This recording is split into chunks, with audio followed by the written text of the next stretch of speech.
They called her the paper pusher. 23-year-old Ivy Jackson spent her days analyzing satellite feeds and typing reports while real operators ran missions. Too emotional, they said. Too fragile for field work. But when an ambush left her unit decimated and enemies closing in, something shifted. As she rose from a pile of bodies, rifle in hand, the attackers who moments before celebrated their victory suddenly scattered in panic. One question echoed through their radios in terrified voices. Where's the sniper? They had no idea that the analyst they dismissed was about to teach them the deadliest lesson of their lives. Before we continue, let us know where you're watching from. If you're enjoying this, don't miss out. Subscribe now for more. The morning briefing room at Forward Intelligence Station Birchwood hummed with the usual pre-operation energy. Ivy Jackson sat in her designated corner, laptop open, fingers flying across the keyboard as she compiled overnight intelligence reports. Sunlight streamed through the reinforced windows, casting geometric shadows across the tactical maps that covered every wall like T-23. Ivy had been with the intelligence unit for 14 months, and every single day felt like an exercise in being invisible. She stood 5'4" with auburn hair perpetually pulled back in a regulation bun, and possessed what her commanding officers called an unfortunate tendency toward emotional investment in her analytical work. Around her, the operational team prepared for today's reconnaissance mission. Lieutenant Commander Barrett stood at the front, his presence commanding attention as he outlined the objectives. These were the people who mattered, the ones who went into the field, who faced real danger, who earned real respect. Ivy's role was simple: stay behind, analyze data, provide intelligence support. She was good at it, exceptional even. Her pattern recognition abilities had prevented 3 ambushes in the past 6 months. Her terrain analysis had identified supply routes that aerial reconnaissance had missed, and her predictive modeling had accurately forecast enemy movements with 87% accuracy. But none of that translated into field credibility. She was the analyst who cried during debriefings when operations went wrong, who asked too many questions about civilian safety, who showed too much concern for the human cost of military decisions. In a world that valued emotional detachment, Ivy's empathy was seen as weakness. "Jackson, you still with us?"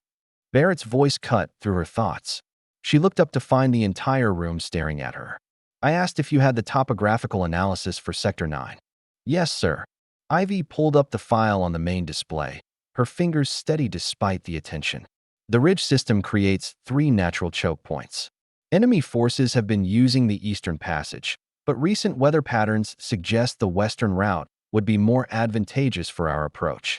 Lower visibility from their observation posts, better cover, and "We didn't ask for a strategic assessment," interrupted Captain Hayes, one of the field team leaders. "Just the maps, Jackson. Leave the tactical thinking to people with field experience." Ivy felt the familiar burn of dismissal but kept her voice professional. "Of course, sir. The files are uploaded to your tactical tablets." As the briefing continued, she caught fragments of conversation from the operators near her position. "At least Jackson's reports are thorough," one of them muttered.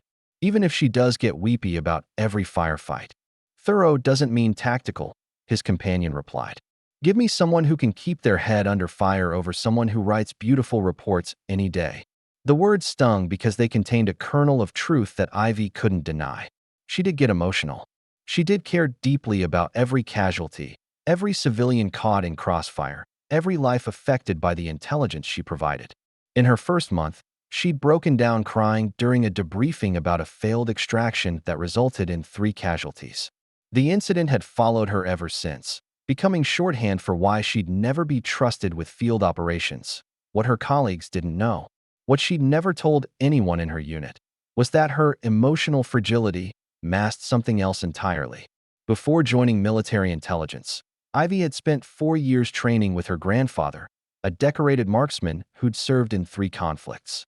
He'd taught her to shoot before she could properly read, had instilled in her a respect for weaponry that bordered on reverence, and had trained her in techniques that most military snipers would never encounter. She'd scored expert marksman in her initial military qualifications, numbers that should have opened doors to specialized training. Instead, they'd raised eyebrows and questions. How did a soft-spoken analyst from Edinburgh develop such exceptional shooting skills? Was it just luck? Surely someone so emotionally vulnerable couldn't handle the pressure of actual combat. The questions had bothered Ivy at first, but she'd learned to live with the dismissal.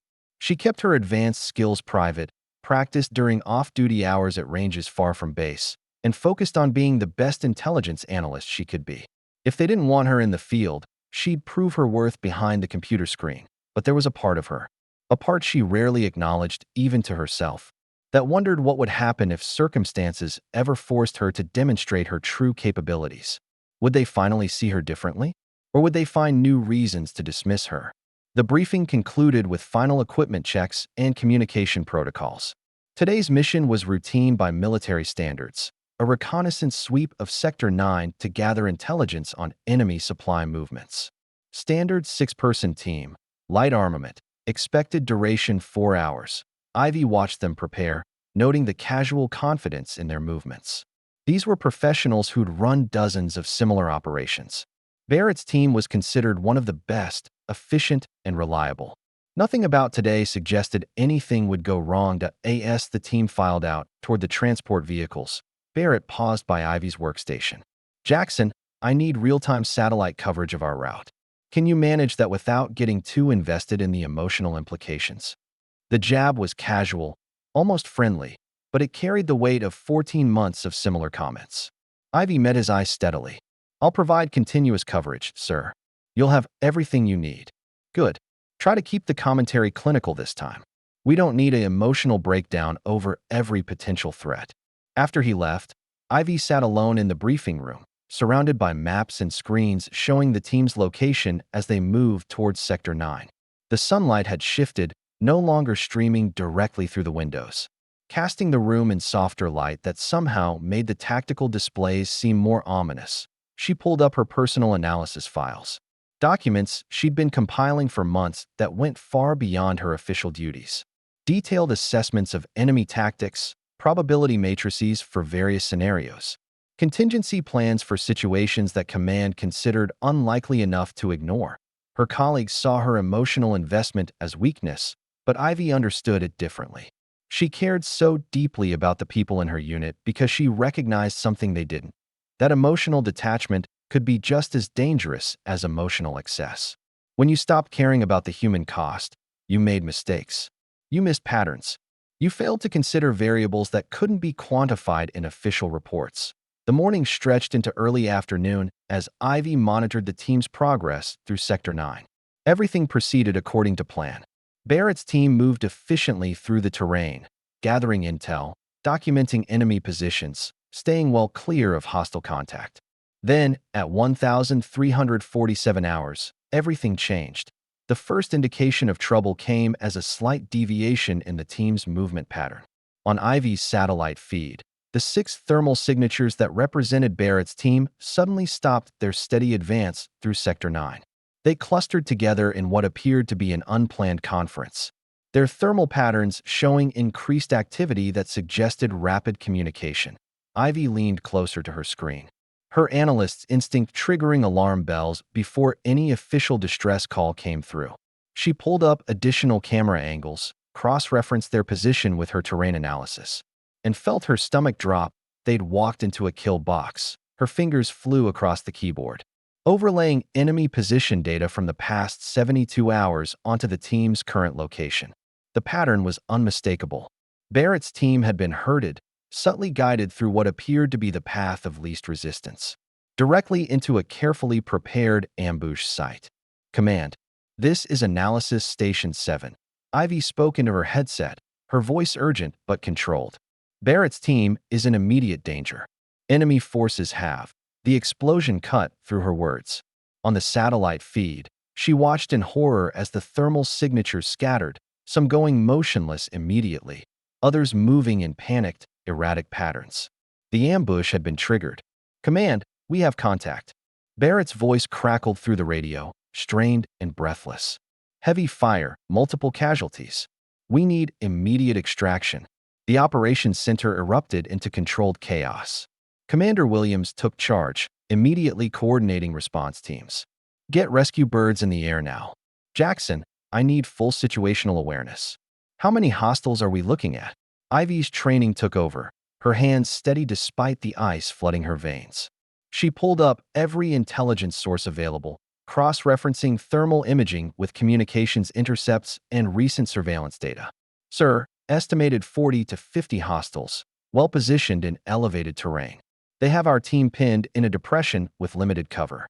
The rescue window is another explosion. More screams through the radio. Ivy watched as thermal signatures faded, going from bright indicators of human life to cooling shapes that meant something she couldn't let herself think about yet. Barrett's team is taking heavy casualties, Williams barked. Rescue ETA is 12 minutes. Can they hold? Ivy studied the feed, her analytical mind processing information even as her heart threatened to break. Sir, at current attrition rate, 12 minutes is too long. They need immediate support or they're all dead, Williams finished grimly. Nearest support team is 16 minutes out. We're not going to make it. Let me go. The words left Ivy's mouth before she'd consciously decided to speak them. The operations center fell silent. Williams turned to stare at her, his expression somewhere between disbelief and anger. Excuse me. Let me go, sir. I can be in position in 8 minutes. I know the terrain, I know the enemy positions, and I can provide cover until rescue arrives. Jackson, you're an analyst. Williams' voice carried the same dismissive tone she'd heard for 14 months. You don't have field training. You'd be a liability, not an asset. With respect, sir, I have expert marksman qualifications and extensive tactical training. I can help them. Expert marksman on a range doesn't mean you can handle combat. Williams shook his head. The answer is no. You stay here and provide intel support. Ivy looked back at her screen, watching as another thermal signature faded. These were her colleagues, people she'd worked with for over a year. Hayes, who'd dismissed her strategic assessment just this morning. Barrett, who'd mocked her emotional investment. Anderson, Martinez, Cole, and Reeves, all of them currently dying in a kill box while she sat safely behind a computer screen. Sir, please, that's an order, Jackson. You're not going into the field. She sat back down, her body moving on autopilot while her mind raced through calculations. 8 minutes to gear up and reach the ridge overlooking Sector 9. Another 2 minutes to establish a position. The rescue team was 12 minutes out, but at current casualty rates, there wouldn't be anyone left to rescue in that time. The radio chatter grew increasingly desperate. Barrett's voice, usually so confident, had taken on an edge of panic. We're down to 4 effectives. We can't hold this position. Williams coordinated the rescue effort with professional efficiency, but Ivy could see the resignation in his face. They were going to lose the entire team. Standard military calculation: don't risk more lives trying to save people who were already as good as dead. But Ivy had never been good at accepting standard military calculations when they involved writing off human lives. She glanced around the operations center. Everyone was focused on their screens, on coordinating the response, on preparing for the aftermath. No one was watching her. Her decision crystallized in that moment, as clear and sharp as the Highland air she'd grown up breathing. She thought of her grandfather, who taught her that true marksmanship wasn't about targets and scores. It was about protecting people who couldn't protect themselves. She thought of the 14 months she'd spent being dismissed and underestimated. Her capabilities judged insufficient because she had the audacity to care about the people behind the mission reports. Most of all, she thought about Barrett's team, dying in Sector 9 because no one believed the emotional analyst could be the help they desperately needed. Ivy stood up, moving with the casual confidence of someone heading to the restroom or the equipment bay. No one stopped her. No one even noticed. She was too insignificant to warrant attention during a crisis. The armory was understaffed during operations. Just one specialist on duty who barely glanced up as Ivy entered with her security credentials clearly displayed.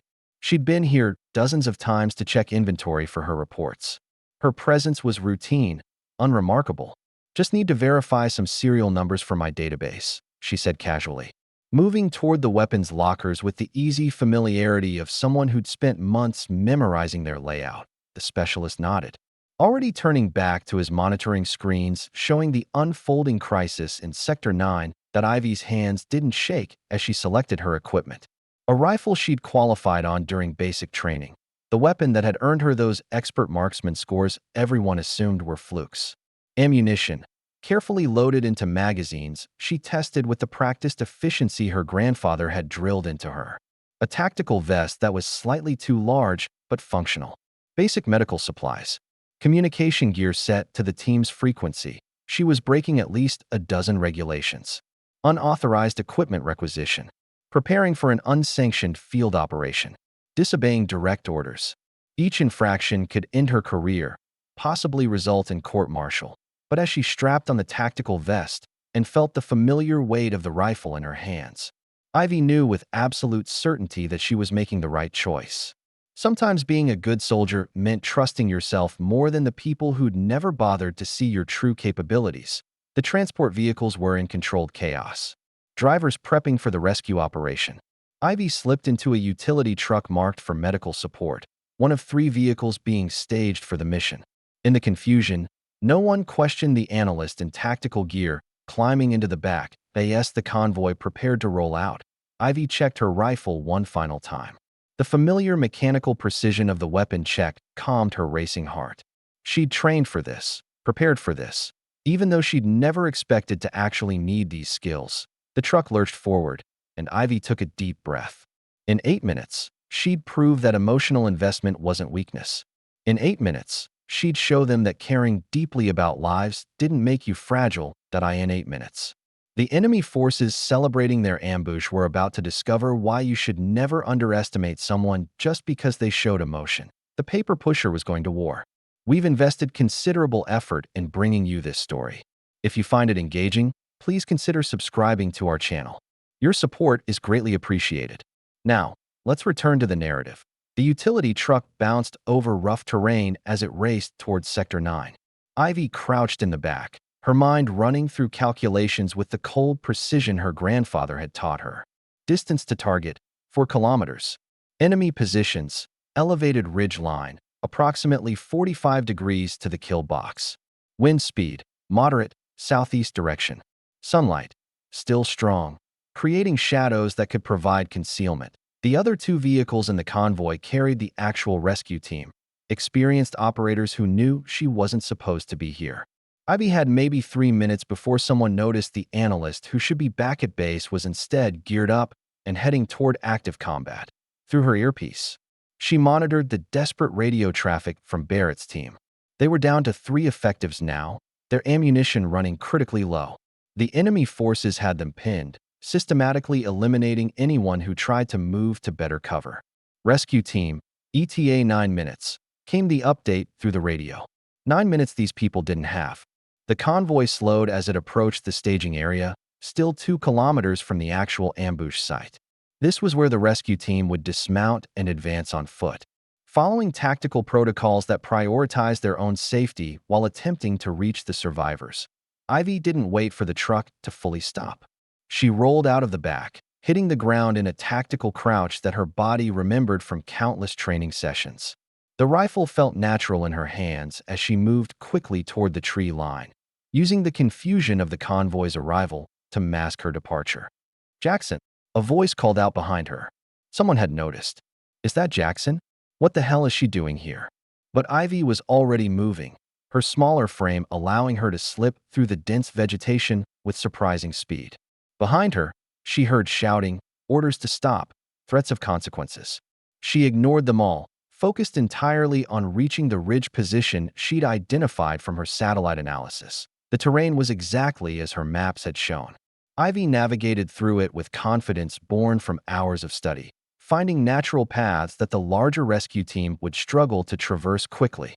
Her emotional investment in understanding this area, the trait her colleagues mocked as excessive, now became her greatest advantage. She reached the base of the ridge in 4 minutes, a full minute faster than her initial calculation. The climbing route was steep but manageable, hand and footholds that would test her endurance, but nothing beyond her capabilities. As she began the ascent, another explosion echoed through the valley below. More screams on the radio. Ivy climbed faster, her breathing controlled despite the exertion. Her grandfather's voice echoed in her memory. Speed matters, but precision matters more. A rushed shot is a wasted shot. She forced herself to maintain her pace, to not let panic override training. The ridge line came into view. Ivy slowed her approach, moving with the careful deliberation of someone who understood that the difference between life and death often came down to not being noticed at the wrong moment. Through gaps in the vegetation, she could see the kill box below. Barrett's team was huddled behind inadequate cover, three figures still moving. Around them, enemy positions dotted the elevated terrain, muzzle flashes revealing their locations. Ivy found her position, a small depression in the ridge that provided both cover and a clear line of sight to the kill box. She settled into it, the rifle coming up naturally, her body remembering postures practiced thousands of times. The scope revealed details the satellite imagery couldn't capture, the enemy's confident movements, their assumption that this ambush was essentially over. Through her scope, Ivy identified the enemy commander, distinguished by the way others deferred to him. He stood partially exposed, directing fire toward Barrett's position. An arrogant stance from someone who believed they'd already won. Ivy's finger rested lightly on the trigger. Her breathing slowed, her heartbeat steadied. This was the moment that would define everything that came after. Once she took this shot, there would be no going back, no pretending to be just an analyst who stayed safely behind computer screens. She thought of Hayes dismissing her strategic assessment, of Barrett mocking her emotional investment, of Williams refusing to let her help, of 14 months of being treated as too fragile, too emotional, too weak to matter when lives were on the line. Then she thought of the three people in that kill box, waiting to die because no one else could reach them in time. Ivy exhaled slowly and squeezed the trigger. The rifle's report echoed across the valley, a single crack that seemed to freeze time. Through her scope, Ivy watched the enemy commander drop, his confident stance collapsing into stillness before his subordinates even registered what had happened. For 3 seconds, nothing changed. The enemy forces continued their assault on Barrett's pinned team, unaware that something fundamental had shifted. Then confusion rippled through their ranks as they realized their commander was down. Heads turned, searching for the threat they hadn't anticipated. Ivy had already acquired her second target, an enemy fighter positioned on a rocky outcrop, his elevated position giving him clear shots at Barrett's team. She adjusted for the slight wind variance, led the target by a fraction, and fired. The fighter pitched backward, disappearing behind the rocks. Now the enemy forces understood. Somewhere in the terrain they thought they controlled, a sniper had emerged. Panic spread through their positions like wildfire. Fighters who moments before had been confidently advancing toward the kill box suddenly scrambled for cover, their coordinated assault dissolving into chaos. Contact. Sniper on the ridge. The enemy radio chatter erupted in frantic voices that Ivy's earpiece picked up through the intelligence monitoring frequencies. Where? Where is he? Northwest position, I think. No, wait, the shot came from. Every eye turned toward her as she approached. The expressions ranged from shock to anger to something that might have been grudging respect. She walked with her head high, refusing to show the fear churning in her stomach. She'd made her choice, and she would face the consequences without apology. Commander Williams stood at the center of the staging area, his face carved from stone as he watched her approach. Barrett was nearby, his arm in an improvised sling, staring at her with undisguised disbelief. Hayes sat on the ground being treated for shrapnel wounds, his earlier dismissiveness replaced by confusion. Specialist Jackson, Williams said, his voice carrying across the suddenly quiet staging area. You were ordered to remain at base. You were explicitly told that you were not to enter the field. Do you have anything to say for yourself? Ivy met his gaze steadily. No excuse, sir. I disobeyed your direct order. You stole military equipment, entered a combat zone without authorization, and engaged enemy forces on your own initiative. Williams' jaw was tight. Do you understand the severity of what you've done? Yes, sir. I understand that I violated military protocol and regulations. I also understand that Lieutenant Barrett's team would be dead if I hadn't. A murmur rippled through the assembled soldiers. Williams' expression darkened. That's not your determination to make. We have protocols for a reason, Jackson. You don't get to decide which orders to follow based on your emotional assessment of the situation. With respect, sir, my assessment wasn't emotional. It was tactical. Ivy's voice remained steady despite her racing heart. I calculated the rescue team's arrival time against the casualty rate Barrett's team was experiencing. The mathematics were clear.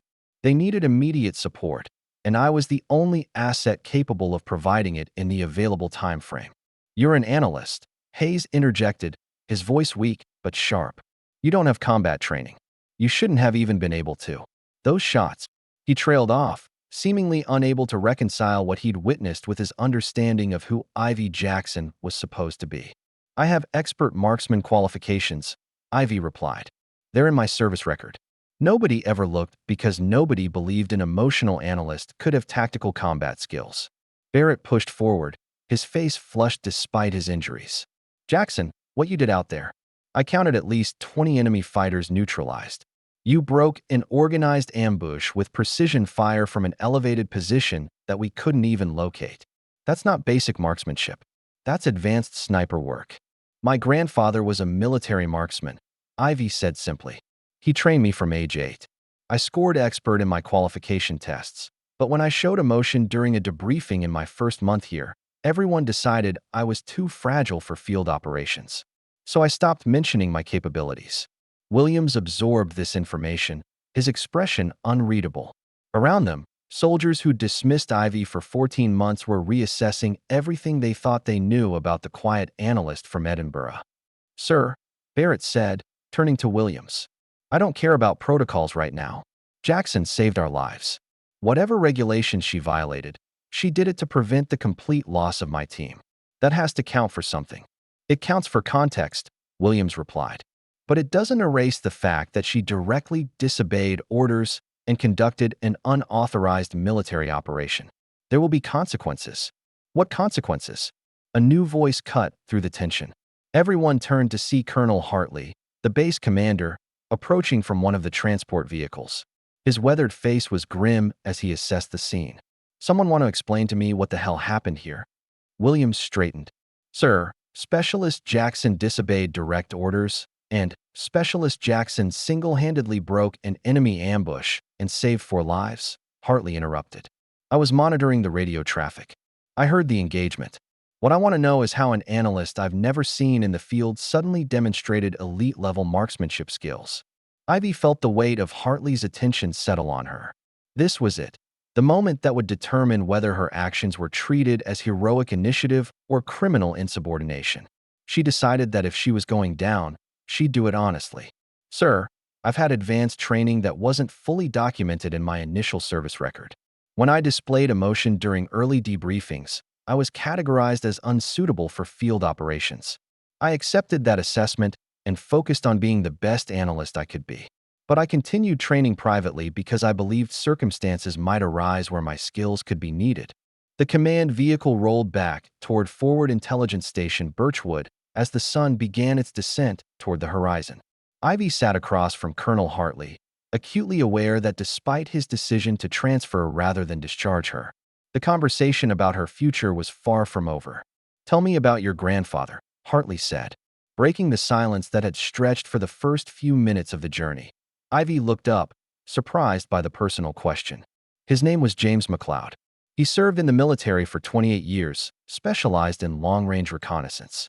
After he retired, he settled in the Highlands and spent his time teaching me everything he knew about shooting, tactics, and what he called the responsibility of precision. Responsibility of precision, Hartley repeated. Explain that. He believed that being able to take a life from distance carried moral weight that required emotional investment, not detachment. He said that the moment you stopped caring about the human cost of pulling the trigger, you became dangerous in ways that had nothing to do with accuracy. Ivy paused, choosing her words carefully. That's why I get emotional during debriefings, sir. Not because I'm weak, but because I refuse to let deaths become statistics. Hartley nodded slowly. And when you arrived at this base, your emotional responses were interpreted as fragility rather than conscience. Yes, sir. After I broke down during that first debriefing about the failed extraction, I was categorized as unsuitable for field operations. My marksmanship scores were dismissed as flukes or range performance that wouldn't translate to combat stress. Nobody wanted to invest training resources in someone they'd already decided was too emotional for tactical work. So you trained yourself, Hartley said. Privately, extensively, without any official support or recognition. My grandfather taught me that being ready wasn't about permission. It was about commitment. I knew that my colleagues saw me as just an analyst, but I also knew that circumstances could change. Wars are unpredictable. I wanted to be prepared if the situation ever required skills beyond intelligence analysis. The vehicle hit a rough patch of road, and Ivy instinctively steadied her rifle, which rested between her knees. The weapon felt different now, no longer a secret part of her identity, but an acknowledged tool that had saved lives. You understand that what you did today sets a dangerous precedent, Hartley said. If other soldiers follow your example and start making independent tactical decisions based on their personal assessment of necessity, we lose operational cohesion. I understand, sir. But I also understand that rigid adherence to protocol can be just as dangerous as chaos. If we create systems that prevent capable people from acting in emergencies, we're choosing process over outcomes. That's a remarkably sophisticated analysis for a 23-year-old specialist. My grandfather used to say that age measures time, not wisdom. Some people learn fast because circumstances force them to. Hartley pulled out a tablet and brought up what appeared to be Ivy's service record. Your initial marksmanship scores were flagged as anomalies. Expert qualification on first attempt, scores that exceeded 90% of our trained marksmen. Instead of investigating why an analyst had such exceptional skills, we assumed the scores were mistakes or lucky performance. The range instructor recommended me for advanced training, Ivy said quietly. His recommendation was denied because my commanding officer felt I needed to focus on developing emotional resilience before taking on additional responsibilities. In other words, we told you to stop being good at things that didn't fit our preconceptions of who you should be. That's more direct than I would phrase it. Sir, but essentially yes. Hartley set down the tablet. Jackson, I'm going to be honest with you. What happened today is going to generate significant attention. You saved lives, but you also exposed serious flaws in our personnel assessment systems. There will be officers who see you as a problem that needs to be contained, and others who see you as evidence that our entire approach to categorizing soldiers needs reformation. Which camp do you fall into, sir? I fall into the camp that believes we should utilize our soldiers' capabilities rather than waste them. But I also believe in military discipline and the chain of command. You're going to become a test case, Jackson. How this command responds to your actions will set precedent for how we handle similar situations in the future. The implications of that statement settled over Ivy like a weight. She hadn't just saved Barrett's team today. She'd challenged fundamental assumptions about how the military assessed and utilized personnel. Some people would celebrate that challenge. Others would resent it deeply. What happens now, sir? Ivy asked. Now we get back to base, where you'll be debriefed by multiple departments. Intelligence will want to know how you analyzed the tactical situation. Operations will want details about your engagement with enemy forces. And several officers will want to understand how we failed to recognize your capabilities for 14 months. Hartley paused. It's going to be a long night, Jackson. I hope you're prepared for that. Ivy thought about the 14 months she'd spent being invisible, being dismissed, being categorized as too emotional for meaningful work. She thought about the hours she'd invested in private training, the nights spent studying tactics and terrain, the preparations nobody knew about because nobody asked. I've been preparing for this my entire life, sir, she said. I think I can handle one long night of debriefing. Hartley smiled, the first genuine warmth she'd seen from him. You know what, Jackson? I believe you can. Forward Intelligence Station Birchwood materialized ahead as the convoy approached the main gates. Word of the day's events had clearly spread throughout the base. Personnel lined the route, watching as the vehicles rolled past. Some faces showed curiosity, others skepticism, and a few displayed the kind of calculating assessment that suggested they were reassessing everything they thought they knew. Ivy noticed the attention but kept her expression neutral. She'd learned long ago that showing reaction to scrutiny only invited more of it. Better to maintain composure and let her actions speak for themselves. The convoy pulled into the central compound, and Ivy barely had time to exit the command vehicle before she was surrounded by a coordinated response team. A medical technician insisted on checking her for injuries despite her protests. An equipment specialist began documenting her gear. A junior intelligence officer handed her a tablet with what appeared to be the beginning of an extensive debriefing questionnaire. "Everyone back off and give her space," Hartley commanded, his voice cutting through the organized chaos. "Jackson, you've got 30 minutes to clean up and get medical clearance. After that, we start the official debriefing process. Use the time wisely." Ivy nodded and headed toward the personnel quarters, acutely aware of the whispers that followed her movement. She'd gone from invisible to the center of attention in the span of a few hours. The shift was disorienting. In her quarters, she stood under the shower and let hot water wash away the grime and tension of the day. Her muscles ached from the climb and the sustained shooting position. Her hands showed minor abrasions from the rocky terrain. But she was alive, and more importantly, so was Barrett's team. As she dressed in a clean uniform, Ivy caught sight of herself in the small mirror above her sink. She looked the same, but everything had changed. Tomorrow morning, she wouldn't wake up as the analyst everyone dismissed. She'd wake up as the soldier who'd broken an ambush and saved lives. For better or worse. The medical clearance was perfunctory. A few scrapes, minor dehydration, elevated stress hormones, but nothing that required treatment. The medical officer who examined her kept stealing glances, clearly wanting to ask questions, but maintaining professional boundaries. The debriefing room was located in the base's secure intelligence wing. Ivy had been inside dozens of times to deliver analysis reports, but never as the subject of investigation. The space felt different from this side of the table. Commander Williams was already present, along with 3 other officers Ivy recognized from various departments. They sat on one side of a conference table, tablets and recording equipment arranged in front of them. A single chair waited on the opposite side for Ivy. "Specialist Jackson, have a seat," Williams said, his tone professionally neutral. "This is a formal debriefing regarding today's unauthorized field operation. Everything discussed here is being recorded and will become part of your service record. Do you understand?" "Yes, sir." "Good. Let's start at the beginning. At what point did you decide to disobey direct orders and enter the field?" Ivy had anticipated this question and had her answer ready. "Sir, the decision crystallized when I calculated that rescue team. Arrival time would exceed the survivability window for Lieutenant Barrett's team. I recognized that I possessed capabilities that could extend that window.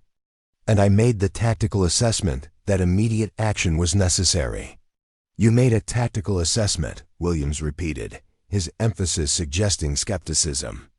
"Despite being an intelligence analyst with no field command authority, I made a tactical assessment based on 14 months of studying enemy patterns, terrain analysis, and understanding our operational capabilities.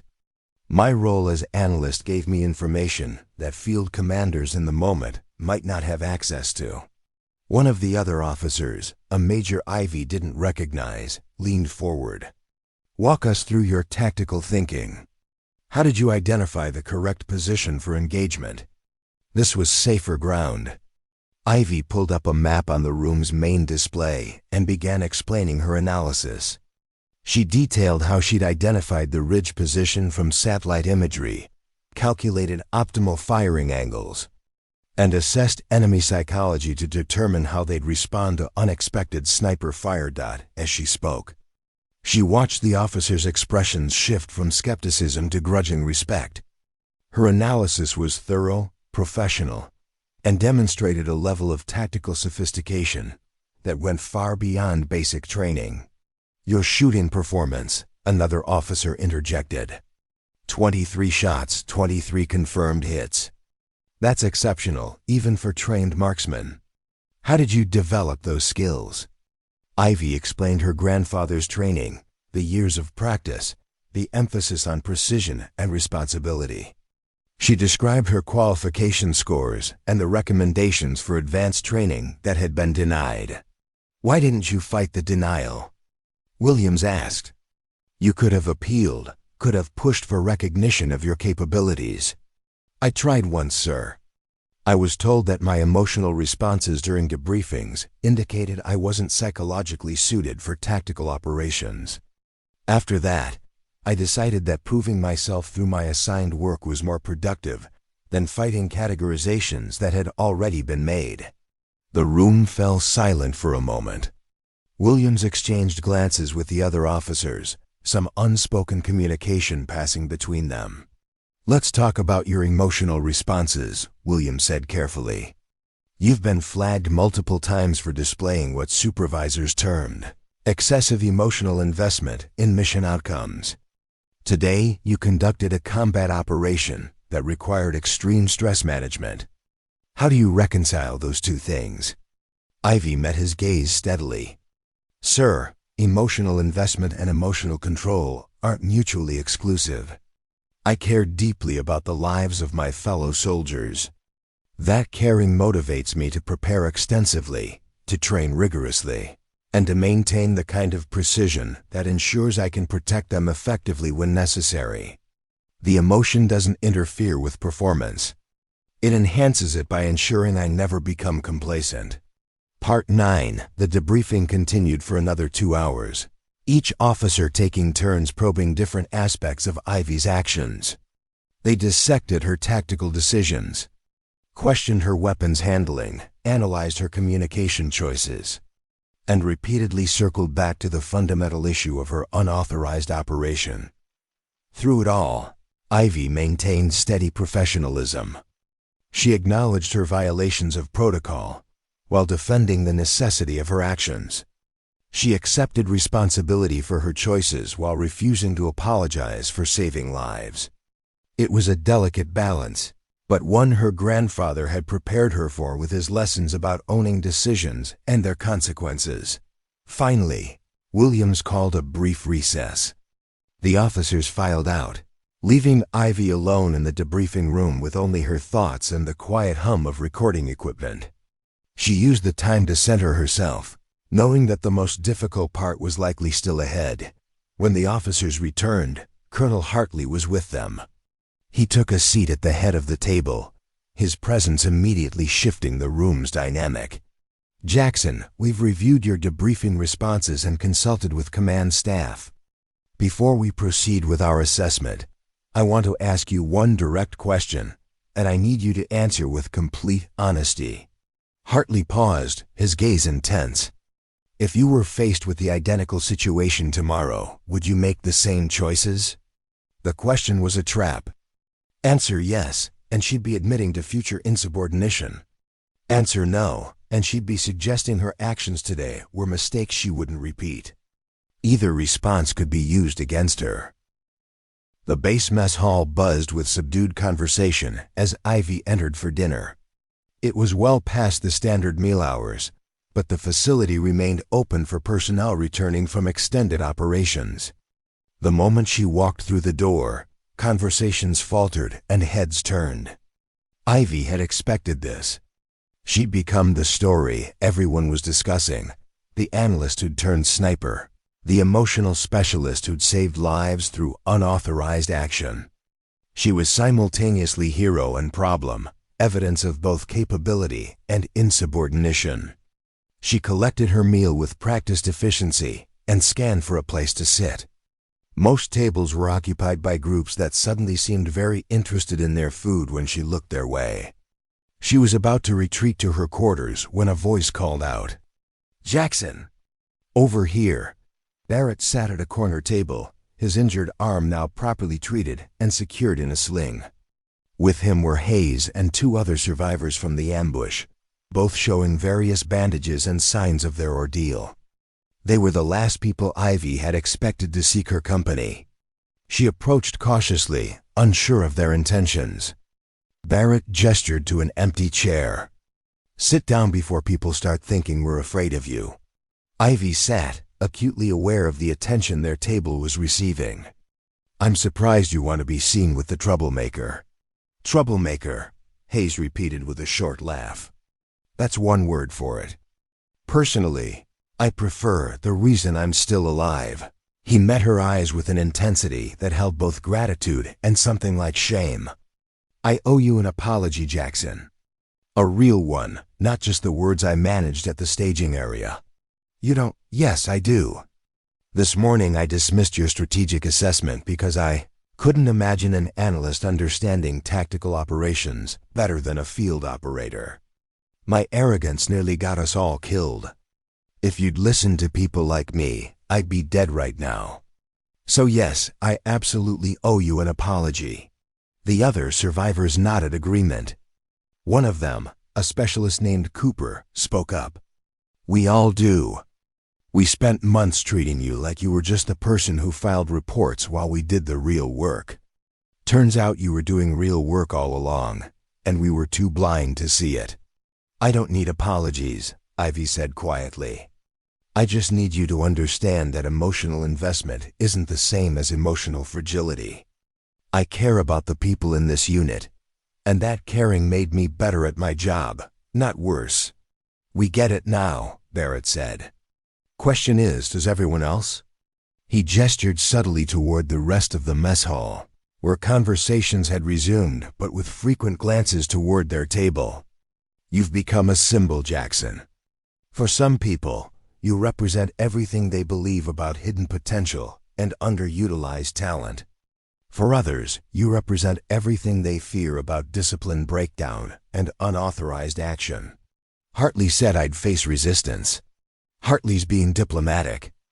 "You're going to face significant pushback from people who see you as a threat to established order." Barrett leaned forward, lowering his voice. "I've already heard rumblings from senior officers who think Hartley made a mistake. They want you court-martialed as an example, regardless of how many lives you saved." Ivy had expected this, but hearing it confirmed still sent a chill through her. "What do you think?" "I think you saved my life by breaking rules that needed to be broken. I also think that the military runs on discipline and chain of command, and what you did challenges both. You're a paradox, Jackson. A successful failure. A disciplinary problem who achieved perfect tactical execution. So what happens now?" Hayes answered this time. "Now you prove that today wasn't a fluke. You show everyone that you can operate within structure while still maintaining the initiative and judgment that saved us. You become the example of how emotional investment and tactical proficiency can coexist." "No pressure," Cooper added with a wry smile. They finished their meal with conversation that gradually shifted from the day's events to more routine topics, military humor and complaints that felt almost normal. But Ivy remained aware of the scrutiny from surrounding tables, the weight of becoming something more than just herself. As she prepared to leave, Barrett stopped her. "Jackson, one more thing. Tomorrow you start your new role, and it's going to be rough. People will test you, challenge you, try to prove that today was luck rather than skill. Don't let them shake your confidence. You earned this. Did I? Or did I just get lucky that my unauthorized action succeeded? If things had gone differently, if I'd failed to reach you in time, or if my shooting had been less accurate, I'd be facing court-martial right now. But things didn't go differently. You succeeded because you prepared for years for a situation you hoped would never happen. That's not luck, Jackson. That's dedication." Barrett stood, wincing slightly from his injuries. "Get some rest. Tomorrow you start proving that today wasn't an anomaly." Ivy walked back to her quarters through the quiet evening base, processing the day's transformation. 24 hours ago, she'd been invisible, dismissed, categorized as too emotional for meaningful tactical work.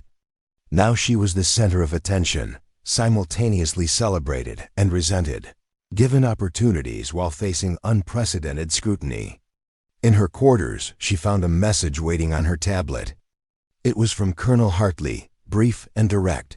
"Jackson, your new role begins at 060. Report to Tactical Operations for Capability Assessment. Bring your rifle. We're going to find out exactly what you can do." Hartley, Ivy set the tablet aside and began preparing her gear for tomorrow. As she cleaned her rifle with the methodical care her grandfather had taught her, she reflected on his lessons about responsibility and preparation. He'd believed that capability carried obligation, that having skills meant using them to protect others regardless of personal cost. Today she'd live those lessons. Tomorrow she'd begin teaching them to a system that had forgotten how to recognize value in people who didn't fit expected patterns. Her hands moved across the rifle's components with practiced precision, each motion a meditation on the day's events and the future ahead. She was no longer just Ivy Jackson, the emotional analyst. She was Ivy Jackson, the soldier who'd risen from impossibility to prove that caring and capability could coexist. Tomorrow would bring new challenges, new tests, new resistance. But tonight, for the first time in 14 months, she felt truly seen, truly valued for who she actually was rather than who people assume she should be. She finished cleaning her rifle and set it carefully aside. In the morning, she'd face whatever came next with the same determination that had carried her up a ridge to save lives. For now, that was enough. Dawn broke over Forward Intelligence Station Birchwood with the same indifferent beauty it always had, but Ivy greeted it as a different person than she'd been yesterday. She stood at the edge of the training range at precisely 0600 hours, rifle in hand, watching as a small group of officers assembled to observe what Colonel Hartley had termed her capability assessment. Hartley arrived with Commander Williams and 3 other senior officers Ivy didn't recognize. Their expressions ranged from curious to skeptical, a spectrum of judgment waiting to be confirmed or challenged. "Morning, Jackson," Hartley said. "Ready to show us what you can actually do?" "Yes, sir." The assessment began with standard marksmanship qualifications, shooting exercises that Ivy had completed during basic training. She moved through them with practiced efficiency, her scores consistently hitting expert levels. The observing officers took notes, their faces revealing little. "Adequate," one of the unknown officers commented. "But range performance under controlled conditions doesn't translate to combat effectiveness, which is why we're moving to advanced scenarios," Hartley replied. He gestured to the range master, who began setting up more complex target arrays. "Jackson, you'll be engaging multiple targets at varying distances with time constraints and simulated stress factors. Think of it as recreating yesterday's conditions in a controlled environment." The scenarios grew progressively more challenging. Moving targets, obscured positions, time limits that barely allowed for target acquisition, wind variables that required constant adjustment. Through it all, Ivy maintained the calm precision her grandfather had drilled into her. Each shot a deliberate decision rather than a rushed reaction. After 90 minutes, Hartley called a halt. The officers huddled for a brief conference while Ivy waited, acutely aware that this assessment would determine whether her new role was genuine opportunity or elaborate punishment. Disguised as promotion. Williams approached her while the others continued their discussion. "Jackson, your performance today confirms what you demonstrated yesterday. Your marksmanship skills are exceptional, well beyond what your service record suggested. The question everyone's debating isn't whether you can shoot. It's whether you can be trusted to make tactical decisions independently. Sir, I understand that trust has to be earned, not just claimed." "Good. Because earning it is going to take more than one successful engagement. You'll be under scrutiny that most soldiers never face. Every decision you make will be analyzed for signs of the impulsivity that led to yesterday's unauthorized operation." Before Ivy could respond, Hartley called her over to join the officers' discussion. Their faces remained professionally neutral, revealing nothing about their conclusions. "Jackson, your marksmanship abilities are confirmed as exceptional," Hartley began. "Your tactical thinking during yesterday's engagement demonstrated sophisticated understanding of battlefield dynamics. However, several concerns remain about integrating you into field operations, given your history of emotional responses and unauthorized decision-making." Ivy's heart sank, recognizing the familiar pattern of qualification followed by dismissal.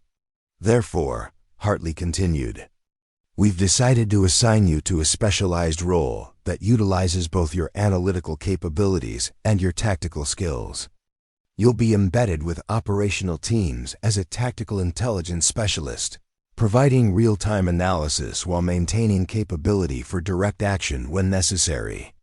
You'll have authorization to make tactical recommendations, but not independent operational decisions. Think of it as being both analyst and asset, but always within command structure. It wasn't the full field operator status Ivy might have hoped for, but it was significantly more than she'd had yesterday. More importantly, it was recognition that her capabilities had value even if they came packaged differently than expected. I understand, sir. Thank you for the opportunity. Don't thank me yet. This is a pilot program, and you're the test case. If you succeed, we'll consider expanding it to other personnel who've been underutilized due to non-standard characteristics. If you fail, you'll confirm every skeptic's belief that emotional soldiers can't be trusted with tactical responsibilities. One of the unknown officers stepped forward. Jackson, I'm Colonel Reeves from Personnel Command. I'll be monitoring your performance over the next 6 months. I need to be clear about something. This new role comes with expectations that go beyond normal operational standards. You'll be representing a philosophy that many senior officers oppose. Your success or failure will influence policy decisions affecting thousands of soldiers. The weight of that statement settled over Ivy like a physical burden. She wasn't just fighting for her own career anymore. She'd become a symbol in a larger debate about how the military assessed and utilized its personnel. Sir, I understand the stakes. I'll meet the expectations. See that you do. Reeves turned to Hartley. Colonel, I'll expect regular performance reports. Any indication of emotional instability or unauthorized decision-making should result in immediate reassignment. After the officers departed, Ivy stood alone on the range, watching the morning sun climb higher into a cloudless sky. Yesterday she'd been invisible. Today she was under a microscope. She wasn't sure which was harder. Her tablet buzzed with a new message from Barrett. Heard about the assessment. Congratulations on your new role. My team runs a patrol sweep tomorrow at 0800. Hartley approved you to embed with us. Time to show everyone that yesterday wasn't luck. Ivy smiled despite the pressure weighing on her. Tomorrow she'd be back in the field, this time with authorization and a team that had learned to respect her capabilities. It was a start, a small step toward proving that emotional investment and tactical excellence could coexist. She collected her gear and headed toward the briefing rooms, already planning her analysis for tomorrow's patrol. The sunlight felt different now, less like something she observed from behind computer screens, and more like something she moved through as an active participant. Her grandfather's final lesson echoed in her memory. The hardest part isn't proving you can do something once. It's proving you can do it consistently, under scrutiny, while people wait for you to fail. Tomorrow she'd begin that proof. Today she'd prepare for it with the same dedication that had carried her up a ridge to save lives. Some things she'd learned were worth any amount of scrutiny. 6 months had passed since the day Ivy Jackson rose from what should have been her grave to become the sniper enemies couldn't locate. Forward Intelligence Station Birchwood had settled into a new rhythm, one that accommodated the tactical intelligence specialist who'd proven that emotional investment and combat effectiveness weren't mutually exclusive. Ivy stood in the same briefing room where she'd once been relegated to equipment, reports, and dismissed suggestions. But now she stood at the front alongside Barrett, jointly presenting tactical analysis for an upcoming operation. The assembled soldiers listened with attention that felt earned rather than obligatory. The terrain in Sector 14 presents 3 primary challenges, Ivy explained, highlighting areas on the tactical display. Enemy forces have adapted their tactics since our last engagement, but their pattern recognition remains predictable. If we approach from the northern ridge, We can establish overwatch positions that neutralize their defensive advantage. Nobody interrupted to remind her that tactical planning wasn't her specialty. Nobody suggested she should limit herself to just providing data. 6 months of consistent performance had transformed skepticism into respect, doubt into trust. Barrett took over, detailing the operational approach that incorporated Ivy's analysis.